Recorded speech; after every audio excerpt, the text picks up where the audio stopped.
Hi, this is Mark, and I'm down here in very sunny Redwood City.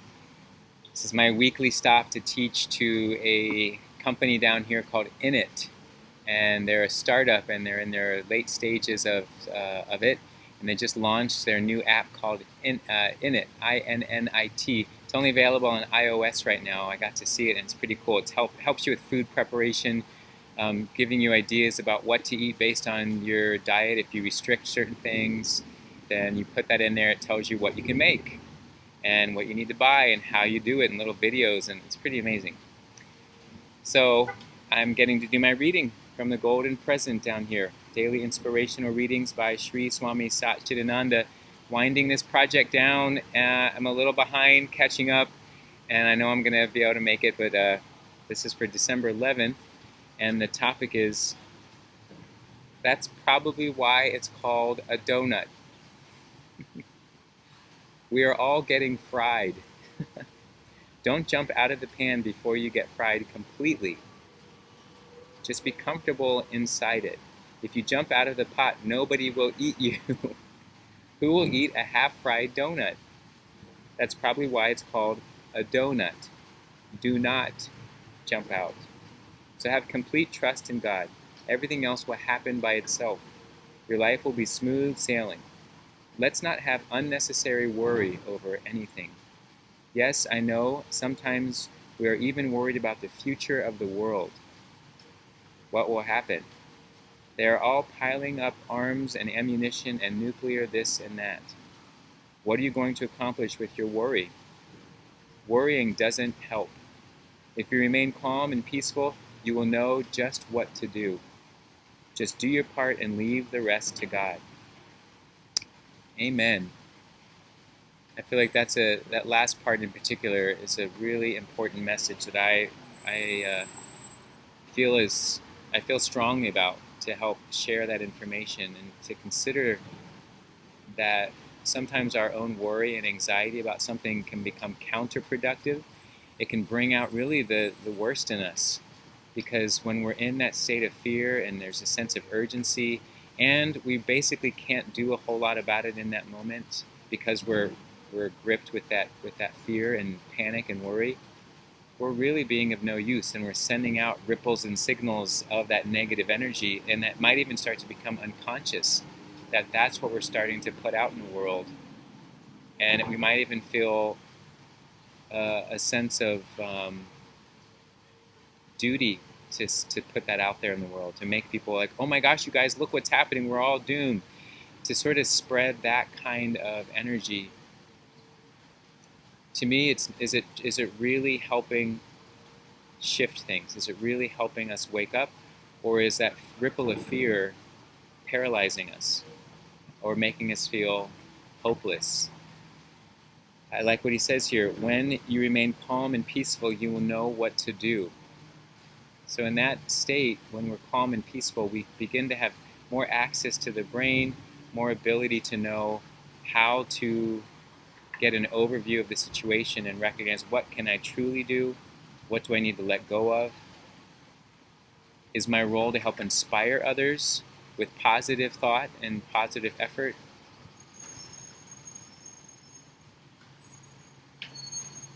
Now, this part about the donut. First of all it made me do is think about wanting to eat a donut. Now, even a vegan donut, but right now I'm practicing not eating sugar for the month of December. Not eating refined sugar. So I'm still allowing maple syrup and honey, which I know some of that the body recognizes very similarly, but for me, I'm choosing it as more of a focus on a whole food practice, and I know that any step leads to the next step. So rather than doing this extreme thing of, well, if you didn't cut out everything, then how can you really... I've heard that so much in my practices, and really any effort that anybody makes is success. To try to think in that very black and white way, to me, that triggers that perfectionist in me. It triggers that sense of, you're no good unless, rather than that, again, bringing in that positive thought, that positive idea of how can I create some step that's manageable and that I know instantly will create success. And when I have that feeling, that'll help me step to the next place. and then it's not as hard. But to imagine going from 0 to 100 in one moment, that's asking a lot. I think it's possible. Some people definitely do that. The idea of going cold turkey with stopping smoking or other types of habits that we want to stop, maybe. But for some of us, I think more of a progression works. And I like the idea of thinking in that way, so it's keeping a positive momentum. So, but the idea, staying until you're completely fried, I mean, it doesn't sound right when I was saying it, but I get the idea. You don't want to be half-baked. You want to be fully baked so that you can, feel like you're complete. You're aligning in a way that's making you the most attractive, or in this case, he was saying, edible, so that someone wants the best thing. And why not, do work, create practices that help us be our best and highest self. And for all of us, that's going to be different. It's going to look different. And really only we know in our own selves what that is. What is our highest and best self? Don't listen to what other people are trying to tell you is your highest and best self.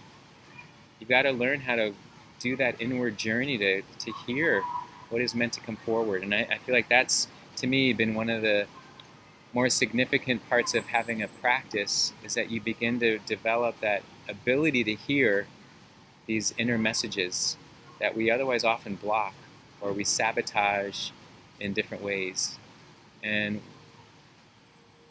on the outside, there's a lot of possibility for judgment and criticism because people are trying to reference the world based on their limited view and what they think is the way, this is how it should go. Now, I think some people who have had a deep practice or deep study, who have committed themselves in a very, very focused way, I will listen to them because they have created success in a way that is attractive to me. It is something that I want. So that will help me call up my inner self, my highest self, when I align with those kind of people who I trust and value their journey. So I will listen in that regard. But ultimately, I've got to listen so that it inspires my inner guide, my inner donut. Okay, I'm going to let go of that donut analogy so it doesn't trigger me wanting a donut. Even a vegan, gluten-free donut, that's not what I want to eat right now.